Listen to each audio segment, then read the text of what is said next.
Hey folks, Matt Donald here. Subscribe to my Patreon. I don't have anything else to say. Patreon.com/Matthew Donald. Roar. Growl. Snarl. Bellow. Welcome to Paleobites, the podcast that, like a coprolite nugget, looks like gold, but is actually crap. My name is Matthew Donald, and each week I and a rotating series of guest co-hosts talk about and rate a genus of prehistoric animal, be it dinosaur, mammal, arthropod, and so on. This week, I'm joined by someone who looks like crap but is actually gold. That's not true. it's Wow. You need to work on your compliments, Matt. It's Alan Brooks. How are you? And I'm back to finish up the dogs the little trilogy dogs of to dolphins trilogy that we've been having. And wow, this has been a bit of a change in the past however many millions of years since the last one we did. Yeah. Last time we led up to Basilosaurus, like we've been building up to it, and how we're like, yeah, it's just seeing them evolve. It's crazy. Yeah, the one thing I still have to ask you about is, when did the tail get important? Because with probably when it started and swimming and swimming with using its legs, it just the fluke would help with it. But let's not get into that just yet. We have to we have to start with the dinosaur related question. I know you're excited. You're excited about Basilosaurus, but it's not time yet. So I have to ask you a dinosaur-related question. So, in honor of Basilosaurus having the stupidest name, because, I mean, look, there's a reason it ends in Saurus, we'll get into it, because they thought it was like a sea serpent at first, and so they named it King Lizard. But then they realized, oh, wait, this is actually a mammal. Due to the rules of nomenclature, we can't change it. Taxonomical nomenclature and such. Yeah. So, in honor of this, what other prehistoric mammal would you propose we rename to end in Saurus, and what would the name be? I'm thinking like mammoths could be like Tuscosaurus. No, I was actually thinking of that giant, long-necked rhinoceros species. Oh, the Fulgurotherium, yeah. Fulgurotherium. It's like that one should be more like a saurus, because darn it, if you gave it a long tail, people would be real hard pressed to tell if it wasn't a sauropod. Well, I mean, the external ears kind of give it away too, though. But fine, the ears, yes. But other than that, it's literally give it a tail, chop off the ears, and it looks like a sauropod, and it looks very much like a sauropod, especially in silhouette. Sure. For sure. For silhouette, for sure. It's basically silhouette. It's basically a chimerosaurid, where it's like kind of stockier, but still long neck. Yeah. So, but what would you call it then? What saurus? I have no idea. You want to help me come up with one? Parasaurolosaurus or Indricosaurus. Okay. I like it. Or just Rhinoceros. Parasaurolosaurus. I think I kind of like that one a little bit better, partially because it. The funny thing, I don't know. It just is so different from what it has currently that it would take a little while. Though I do have to say, Fulgurotherium is the name of the Indricothere, is what that is. So. Okay, so not so that's why I call it. Not nearly as creative, but Yeah. That's well, fine. no, I was thinking Rhinosaurus because that just means nose lizard. Despite the fact that there's absolutely no nose, whatever. I mean, there's a little bit of a nose, I guess, but it's like rhinoceros means nose horn, so. Yeah, good point. Horn, yeah. So nose instead of horn, because I'm like, there's no horn in Indricotherium, but yeah. Anyway. The rhinoceros means nose horn, but yeah. So, all right, so we're talking about Basilosaurus, not Tuscosaurus or Parasaurolosaurus. We're talking about Basilosaurus. Basilosaurus, what was thought to be a giant snake of some kind? Yeah, some sort of like reptile, snake like a mosasaur or something. Only for them, probably with the inner thing of the head, to look at this and be like, that ain't no fetching lizard. That doesn't look Yeah, right. exactly. Well, like, the mosasaur, to be fair, mosasaurs we've known for such a long time. In fact, I think that the Mosasaurus was described in the 18th century, so like the late 1700s. That's before any dinosaur. So, yeah, I know, it's pretty fascinating. Yawn-worthy, definitely. No, sorry. But yeah, okay. it's like, it is interesting that they were found so early, and it does have a very evidence of a convergent evolution, because it does have a fairly similar body plan to the mosasaurs. Yeah, that's what I'm saying. Maybe they thought this was a relative since it was so early on in our understanding of paleontology. They thought it was could have been just another mosasaur. Yeah, exactly. So what it was a cetacean, a group of artiodactyl mammals that includes dolphins and whales like this. This is very much a whale. And like I said, names in origins and saurus, like a dinosaur. How dare it? That's for dinosaurs only. Theriums are mammals. Saurus is a dinosaurs. That's what I say. Just ignore Basilosaurus and the dinosaur Fulgurotherium. Okay. So, size, 55 to 66 feet / 17 to 20 meters long, 6 to 7 tons. Enormous, but fairly light in build due to its serpentine body and lack of blubber. I remember in Walking with Beasts, they said it weighed 60 tons. I'm like, that's not true at all. That's Walking with, deliberately exaggerating once again. Okay. How do we know it didn't have blubber? You know what? That's a darn good question. Because, I mean, okay, we do know that blubber mostly would evolve as a sort of insulative thing for going to the more Arctic or Antarctic locations, which modern whales often have because water is a lot colder. But they're just probably guessing due to the climate that it lived in that it probably didn't need blubber because it was warm enough and it was long enough. Though, if you look like a big noodle, I'm not totally sure if you're going to be super insulated, so maybe it had a thin layer of blubber to keep it warm. Perhaps, indeed. It was a carnivore, lived in the Late Eocene, 41 to 34 million years ago. Location, Egypt, Morocco, Jordan, Tanzania, Pakistan, the United States, and Peru. This thing got around. Yeah, because it's like most of those look like kind of, it's like kind of a North Africa, Southeast. And then he randomly got United States and Peru, Asia. too. And then it suddenly jumps across to the Americas, which at this point were across the smaller but still fairly sizable Atlantic Ocean. Oh, yeah, for sure. Well, a lot of them are like that. Like, Leviathan was found in Peru and also, like, somewhere else, too, like somewhere in Morocco or something like that, too. So I guess the bone beds are similar. Yeah, though Leviathan is going to be much later than this. Yes, for more on that, I did an episode on that a while back. I think it was like 60-something. Yeah. Or 70-something. Yeah. Described in 1839, pop culture appearances, famously appeared in Walking with Beasts as the protagonist of the second episode, and it reappeared in the spin-off special Chased by Sea Monsters, where, if you recall, Nigel Marven lured it by using a big ocean speaker, where they recorded its noises and then played it back, so they thought it was another Basilosaurus, they could lure it in. That sounds interesting, but I'm like, wouldn't it be more efficient if they'd have just recorded its favorite prey, which was what? Dorudodon? Well, that's according to that. Yeah, it preyed on a bunch of things. What they think is like they'd view it as like a territorial thing. So I gotta scare this. Okay. Get this guy away. Of course, that does assume that they made great use of underwater vocalizations, which, considering Basilosaurus did not have a melon for echolocation and was probably one of the dumber of the Oh no, this was whales. Back when they were not nearly as smart as they are now. So yeah, whales have gotten smarter as time goes on. But also appeared in the mobile game Jurassic Park Builder, and as a photograph, its skeleton appeared in the end credits of Godzilla King of the Monsters. Wait, what?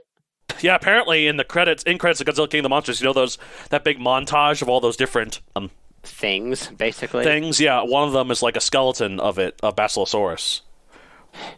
I can see why. Looking at the skeleton, you just look at this thing and it's like, what is this thing? Until you get to the head and you're like, oh, it looks like some kind of those are pretty whale. mammalian teeth. Yeah, for sure. Yeah. Mammalian teeth. The flippers look pretty mammalian, but after the rib cage, it just looks like a giant tail. Also, apparently, it's mentioned in the novel Moby Dick as well. Ishmael cites Basilosaurus during his studies as a possible whale fossil. So that's how I know this thing's old. Because Moby Dick is... Yeah, because when did Moby Dick come out? Hold on, let me check. 1851. My dad read Moby Dick, and he really, really loved it. I have tried to read it. It is a deep and heavy book. It is dense. And if you're not into the logistics of the whaling industry, it is boring. Yeah. But the interesting thing is, it spends the whole thing building up to it. The climactic showdown between Ahab and the whale, where he's like in a storm with a harpoon. It's like there she blows, all that stuff. That's like the last chapter. And there's a lot of or like the second to last chapter. And then, spoiler alert, it ends with them all dying except for Ishmael, who and the ship getting destroyed by Moby Dick, and Ishmael is like left to be adrift on a bit of wood, floating wood. I don't know if he gets rescued or not. I honestly don't really care. Yeah. Harsh, I know. Yeah.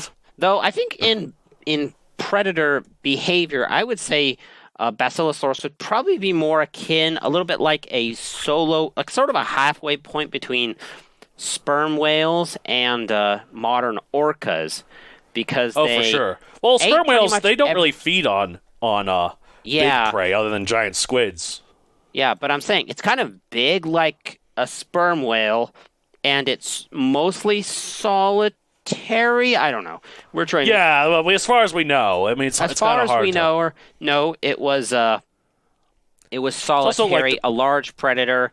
But like orcas, it would go after, though a little bit oddly, it would mostly go after other whales and fish, and they probably group up during mating season, but that's it. Yeah, but that everything groups up at mating season. That's true. I'd say like big groups. A very good reducing qualifier. Anyway, one thing I want to talk about with Basilosaurus, or more like just the evolution of whales, is when the heck did the tail become the tail that we know? I mean, for a while... Pretty early on. Keep in mind, this Basilosaurus was from 41 million years ago at the earliest, which means this is still 25 million years after the extinction of the dinosaurs. 25. No, because if we have 41 to 66. So 25 million years is all it took from mammals to get to these tiny tree-climbing shrew things into these giant serpentine monstrous whales. 25 million years. That is all it took. It is ridiculously fast. But again, I'm like, I honestly would have expected them to go more the route of seals and sea lions with using. Well, some of them did, I guess, but. Wait, really? It's just. Well, I mean, seals and sea lions, I think pinnipeds are date back around this time too. Let me just double check on that. Hold on. Because I was thinking, I thought they were an entirely different nope, sorry, my mistake. Pinnipeds appeared in the late Eocene. First 24 million years ago, so... Okay. Because, it's like, I would have thought with the body plan they had during Pachycetus and Ambulocetus that their tail would vanish, their legs would become either seal or sea lion-esque and use that to swim. But then I guess in that if they were to do that, they'd be competition for the sharks, I think, is that for the predators. So, like, they just evolved to get bigger. So yeah, well, it's not the size; it's the development of the tail that I'm most interested in. Because I mean, I can see that, especially if they're already swimming by kicking their back legs and moving their spine up and down. Having a fluke is an obvious advantage. Yeah, but I'm just how did it? That's one of the reasons why whale flukes are pointed, horizontally, while fish flukes and ichthyosaur flukes are pointed vertically because of the way the spine moves. Yeah, that's how the spine would move, but I'm like... Yeah, I just don't get how the evolution went from, how the tail developed into this gigantic thing. Yeah, of course, but that always makes me laugh about, like, mermaids, for instance, because mermaids are half human. Even though they have fish tails, they swim like mammals. They swim like whales. They swim with their fish tails going up and down. I think that's very funny. That's a really interesting side tangent. Maybe they should have more tail flukes like a dolphin. That's why I'm wondering, yeah. But then they're not as pretty, if you ever saw the new live-action Little Mermaid with Halle Bailey, like, her tail is gorgeous. It is, like, tropical colored, it's not just the purple tail, the green tail from the cartoon. It's like, it's vibrant and, like, it's like the way the fins look. It's more like a tropical fish. Fighting fish? Kind of yeah, it's beautiful. It's like iridescent. It's like, oh man. So, but I wouldn't be very. But you can't really do that with a dolphin tail. Yeah, but it would make more sense. Dolphin tail would make them a heck of a lot faster. Yeah, you'd think. I would never try. I would never want to choose a one of those fighting fish versus a dolphin in a race. Oh, for sure. Oh, well, to be fair, a sailfish is the fastest fish in the ocean, or the fastest thing in the ocean, I think, too. It's faster than a dolphin. What? Oh, but yeah, if you look at the tail on that thing looks like a crescent moon. That's true. Yeah. I do like those shark tails that they're so pointed, they look like those pirate swords. Oh, yeah. They have like they have an extra point. But yeah, again, I still don't. I know the tail. The tail. It's like I don't know why this is. I actually think that makes sense to me. Like, it's just because it's an obvious advantage. As soon as it got the mutation, there would be no reason for it not to keep it. Oh yeah, I'm not doubting that. I'm just surprised that they went with tail-based propulsion rather than limb-based propulsion. I'd wager it's better conservation of energy. Like, kicking takes more energy than just moving your back up and down. That makes sense. That makes sense. So, yeah, I wager that's probably the reason. But, yeah, in terms of Basilosaurus, it was the top predator of its environment, obviously. It preyed upon smaller whales. Another point in its comparison to orcas. Yep. Apparently, it fed... there are two species of Basilosaurus. Well, Basilosaurus isis, unfortunate name there, but again, it's based on before the... it's because it's from Egypt and before the group. That's the one that fed off of juvenile Dorodon, where there's been bite marks of the skulls of juvenile Dorodon.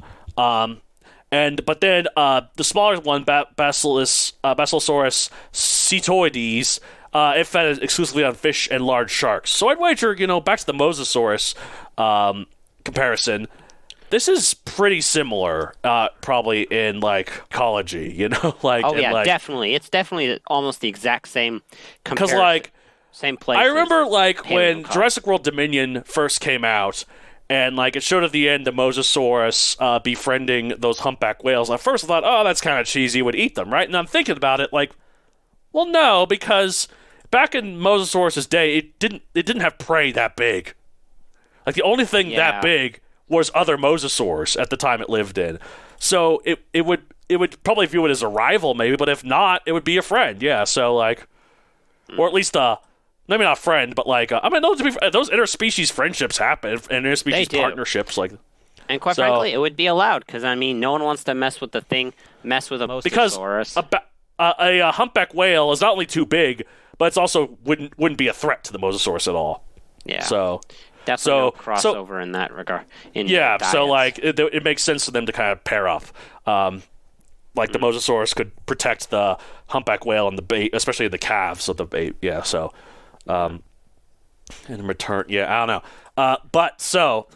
Point is that Mosasaurus preyed on smaller things like sharks, occasionally some big turtles like Archelon, and smaller mosasaurs.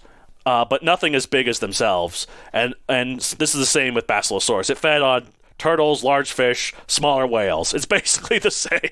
Yeah, basically the same. Just replace some things. I feel bad for those poor sharks that are constantly hey, we're at the top of the food chain. Oh, wait, nope, we're not. Oh, we're at the top of the food chain. Oh, wait, no, we're not. Yeah, no. Yep. They're always getting usurped. Always getting usurped. Oh well, but at the same time, they're just so good at what they do that they'll bigger species come and go, dominant ones come and go, but the sharks will always be there. Yeah, and so Basilosaurus, big predator. One thing I remember finding is apparently they may have chewed their food, which is an interesting idea. Yeah. Because most things you find them, they don't chew their food. They bite a big chunk and swallow. Bite and swallow. Bite and swallow.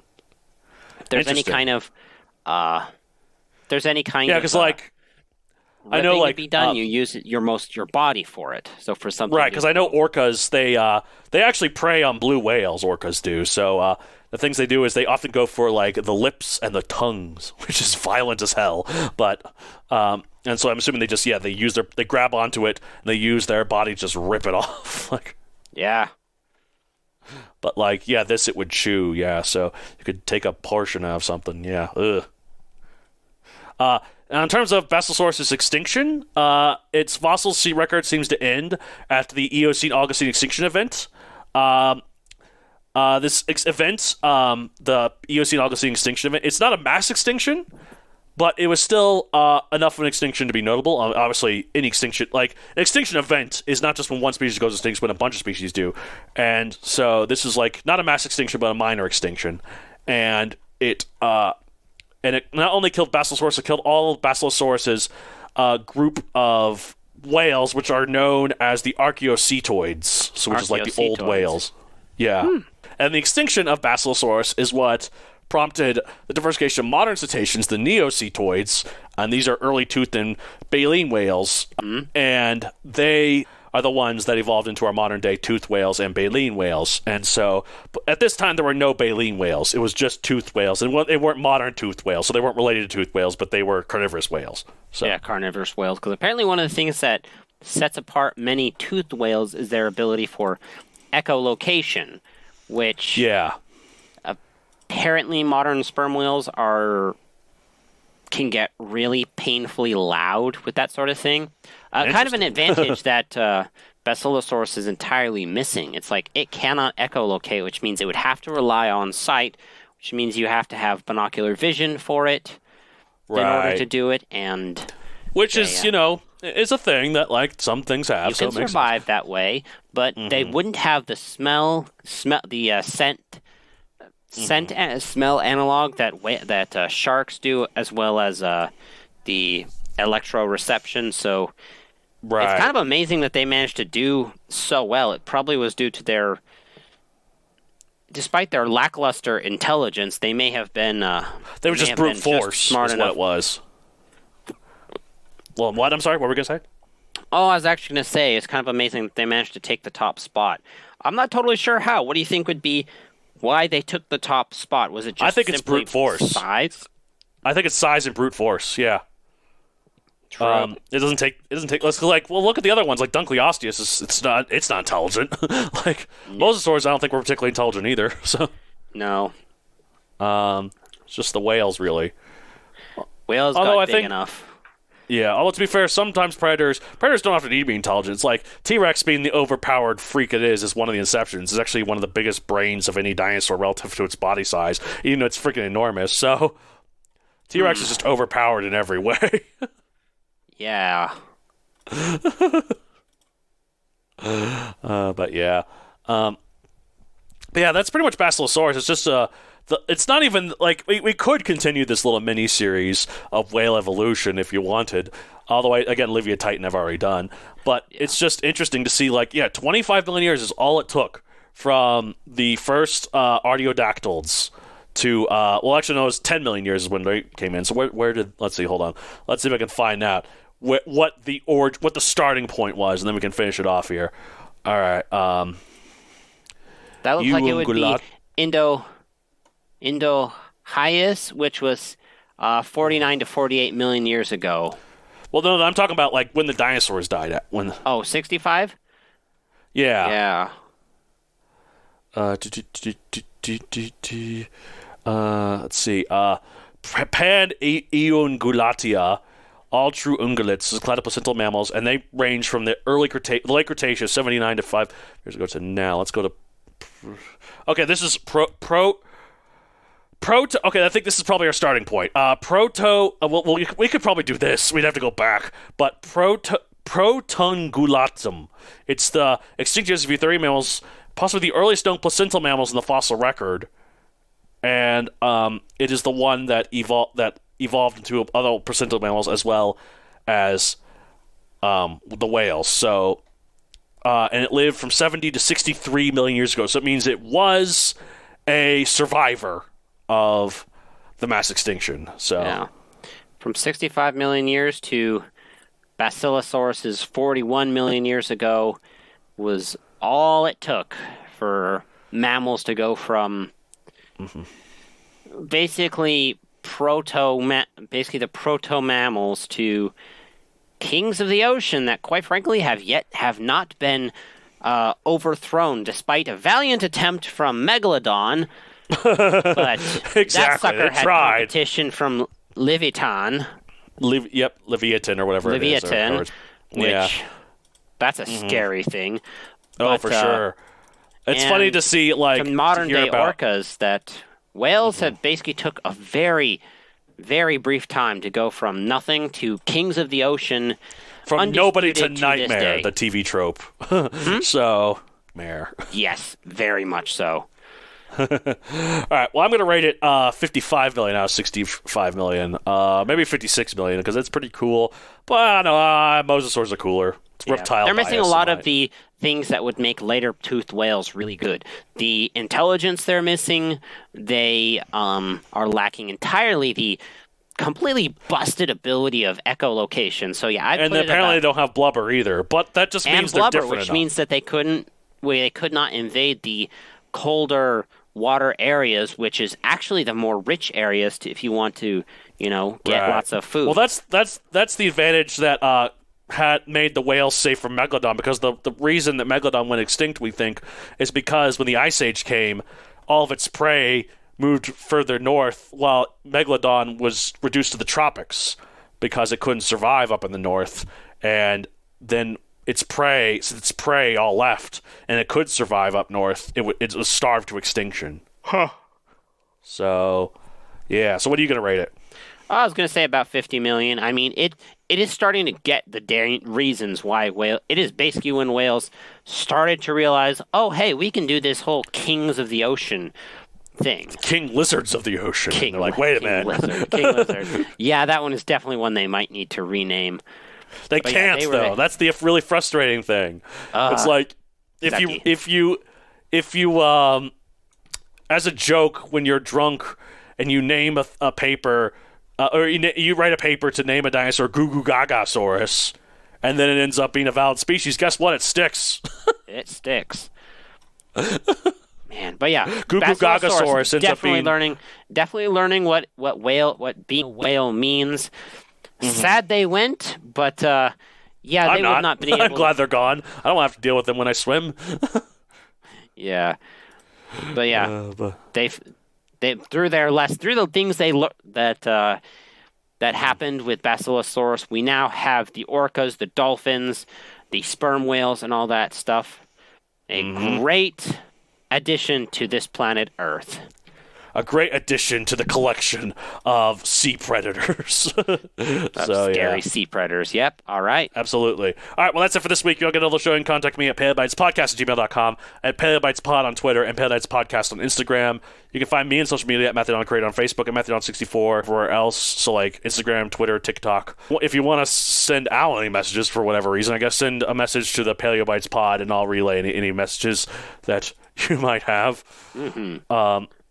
I don't know what it would be, but maybe DM questions. Yeah. So yeah. Yeah. All right. Well, that's it for this week. All right. That's it. As I say at the end of every episode of Paleobytes. So.